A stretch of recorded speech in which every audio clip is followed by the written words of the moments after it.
Shane, nakita na niya kayo. Wait, huh? Wait. Wait, huh? I know my car seat.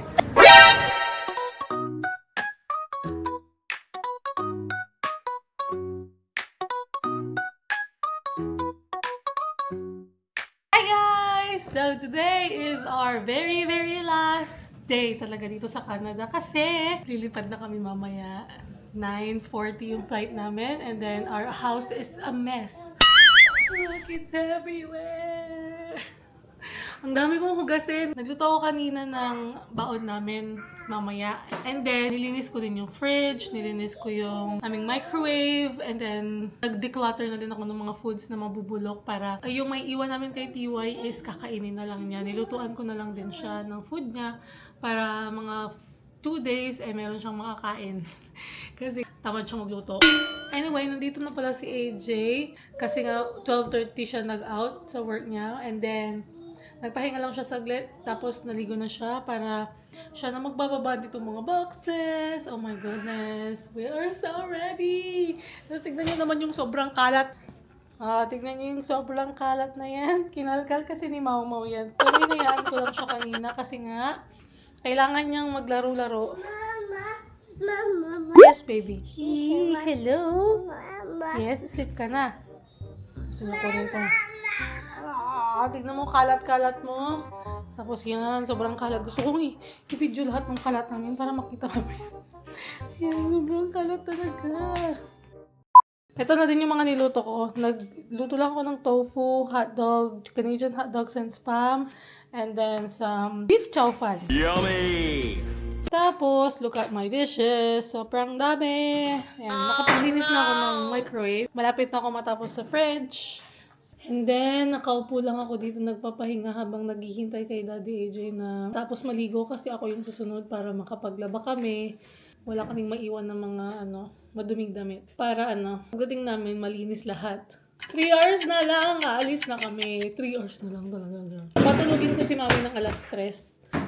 Meron pa siyang 40 minutes para maglaro-laro. Kaya pagod talaga siya. Tapos medyo mahaba-haba yung tulog niya hanggang bago kami umalis. Kasi kapag pinatulog ko siya ngayon, masyado siyang maagang gigising. Tamang-tama lang din na nagpapahinga ako, naglalaro siya. Buti na lang tapos ko na yung personal bag ko, pero may idadagdag pa ako kasi yung outfit ko for later and then for the Philippines. Try ko mag-check-in kahapon, hindi ako nakapag-check-in. Hindi ko alam kung bakit. Tapos, prepare ko na din yung mga bote ni Maui. Stop held in Pantakalvida sa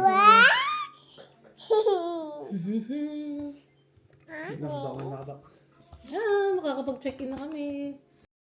Nakakapag-check-in na ako. Dito ako nag-check-in sa phone kasi nga kailangan daw scan yung passport. Screen passport na. Ako lang na iba. Philippines. Oh my gosh! Oh my goodness.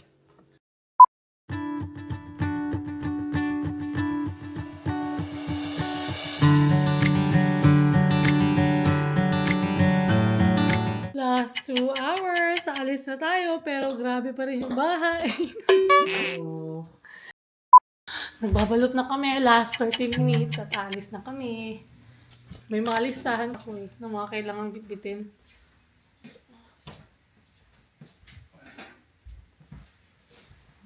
Uy. Ito, reserve na lang to sa ni Rawi. Milk. Reserve. Meron pa kaming 20 minutes, so kakain muna ako. Kain muna tayo habang tulog pa si Maui kasi na-prepare ko na yung mga bag. Nagtatapon na din si Daddy AJ ng basura, nag-charge na din ako, and then to, kain na lang ako. Ang maghatid pala sa amin sa airport is sila Norman, and then Krisa, Daddy ni AJ, at saka stepmom niya. Yung milk pala ni Maui, na-prepare ko na. And then yung mga pizza na dadalhin namin sa Pilipinas, frozen ko yun kasi nga mahaba yung flight. And then nilabas ko na lang siya sa labas. Yung yogurt ni Maui dadalhin din namin dahil mas malamig sa labas. So nandun siya. Tapos na kami, konti na lang. Pinagsasama-sama ko dito yung mga kailangan namin. Ayan, nandyan na lahat. Para wala talagang makakalimutan. Naglalaba pa pala ako. Oh my gosh, hindi matatapos. Pero at least nasalang ko siya. Ipapadryer ko na lang siya kay PY. Kasi yung isang batch tapos na. Nag-dryer ko siya. Pero yung isa, hindi. Kasi for 40 minutes yun eh.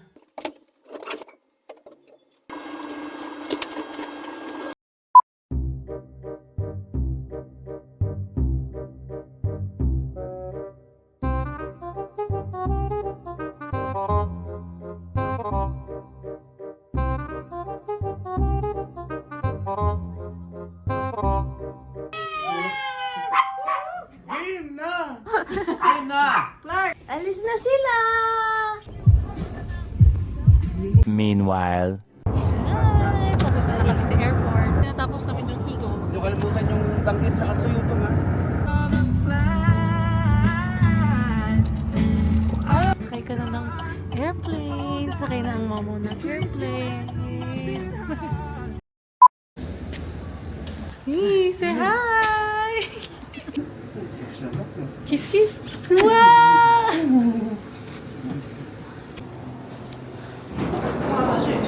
Natin si Daddy na, tsaka si Tito Norman. Kasi yung mga hand carry nandun pa. Let's go! Let's go!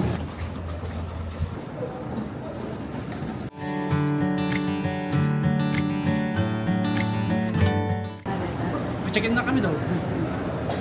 Nakikita mo kung makita ni Tito Nan. Si Shane, nakita na niya kay.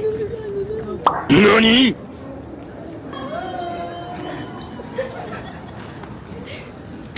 Wait, huh? Wait. Wait, huh?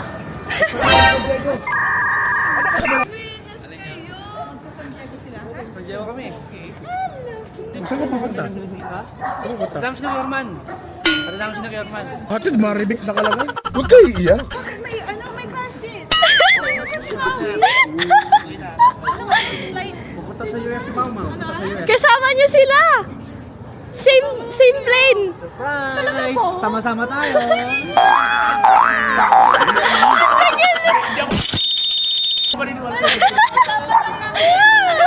pati ka?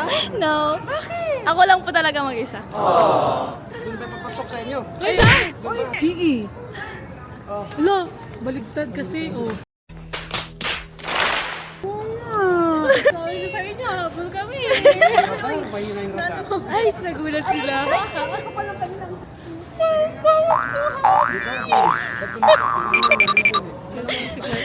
Tingin niya.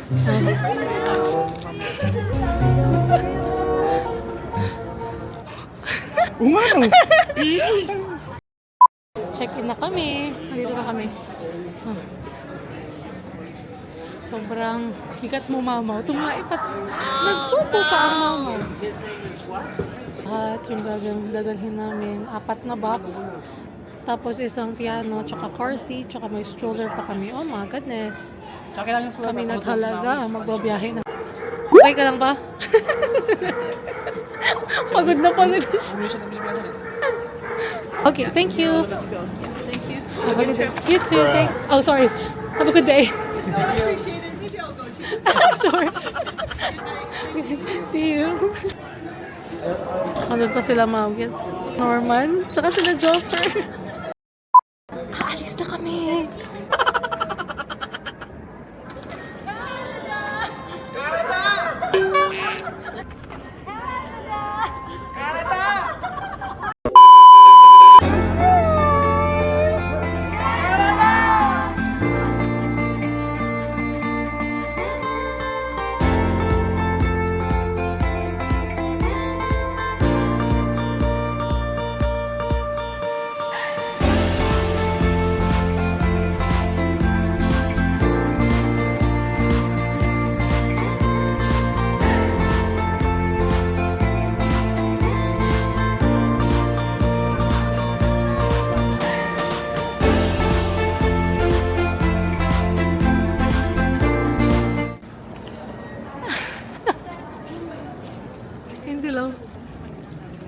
Sobrang haba ng pila. Mami, hi!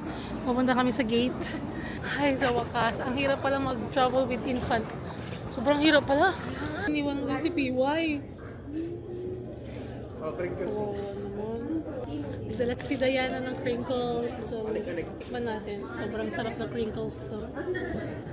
Kaso flat na. Sobrang sarap. Yung figurines. Isang buong stock sila, dapat bibili ko na Kain na tayo kasi nintay namin yung boarding namin. Bye! Eat ka ng eat na. Sige, ubos mo yan kasi di ka pa kumain. Matutulog na yun mamaya. Oh, dapat matulog siya sa Vancouver to Taiwan. Kasi yun yung 13 hours. Kasi yung ito, 1 hour lang tayo. Yes! Magmumuwa tayo lahat. So, 9-10 yung boarding namin. Computein nyo na lang kasi hindi ko alam mag-compute. Uy, taglay! Nabudol ako. Ay, ano yan? Pumasok siya doon sa tapos kinuha niya agad, tapos pumunta na doon sa... Yay! Oh, boy! Love mo yan! Siya mo kasi mabayaran sa akin dito. So, ang magti-take over ay si Clark muna. May gusto siyang sabihin sa iyo. 8:36 na ng gabi. At 9:50 ang flight. At hindi ko alam kung anong oras ang boarding. Basta 9:10. Basta may mga tao na dito na naglalagay sa computer nila. Wala kaming pakialam! Look, what you got? You want this? Ano yan? Snacks na. Snack box. Kala ko mga bait sa fishing. Ganun, pili ka dyan. O, tigpipiso isa. Snack box. Okay. This one. Gutom na po ang videographer. Sinabi nyo ba na sinurpress na kami sa vlog? Oo. Sabi namin, isa-surprise na po namin sila. Grabe. Gutom na gutom. Kawawa naman tong mga to. Buti na lang nagdala ko ng extra. So, story time guys, no? Kung paano nila kami sinurpress ng mga animal na yung sinurpress kami. Ang daming alam na surprise eh, no? Huwag kayo iiyak! Ganda dito guys. Yeah. So, alam mo, first time makapunta ng Edmonton Airport eh, no? So, yun. Perspective lang ng sinurprise. Masaya lang. Sweet. Talaga nga. Malapit na ako. Pagod ako. Okay.